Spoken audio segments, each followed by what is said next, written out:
ठाण्यातील प्रभाग क्रमांक 19 मधील बाळकुंपाडा क्रमांक 1 मधील ग्रामस्थांना गेले 1 महिनाभर वेळेवर पाणी येत नाही।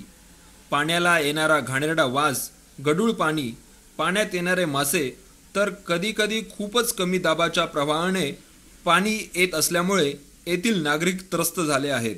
यासाठी आज सकाळी बाळकुंप ग्रामस्थांचा हंडा कळशी मोर्चा ठाणे महानगरपालिका माजीवाडा प्रभाग समितीवर धडकला। यावेळी शेकडो नागरिक या मोर्चात सहभागी झाले होते।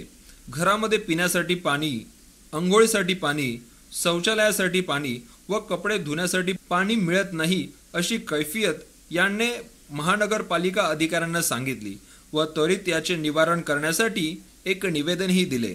यावेळी राष्ट्रवादीचे ज्येष्ठ नेते देवराम भोईर, नगरसेवक संजय भोईर, युवा नेते अमित पाटील यांच्यासह शेकडो नागरिक उपस्थित होते।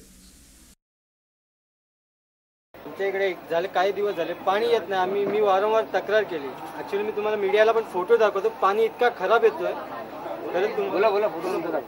कारण की आमच्या इकडे पाणी 1 महिना येत नाही। मी वारंवार 2दा तक्रारी केल्या या ठिकाणी। लोढासारख्या याला लाईन दिली आमच्या स्मशानभूमीतनं 6 इंचची, तर तो पाणी आणि एक अनधिकृत झोपडपट्ट्या वाढत आहेत आमच्या स्थानिकांचे, तर तिकडे पाणी जातं आणि आम्ही ग्रामस्थ आम्हाला पाणी कोणत्याही प्रकारचं आम्हाला या ठिकाणी भेटत नाही। त्यासाठी आम्ही आयुक्तांकडे गेलो, सहाय्यक आयुक्तांकडे, त्यांना भेटलो, निवेदन दिलं। त्यांनी आम्हाला 2 दिवसाची मुदत दिलेली आहे। त्या 2 दिवसात नाही झालं तर मी स्वतः या ठिकाणी उपोषणाला बसणार।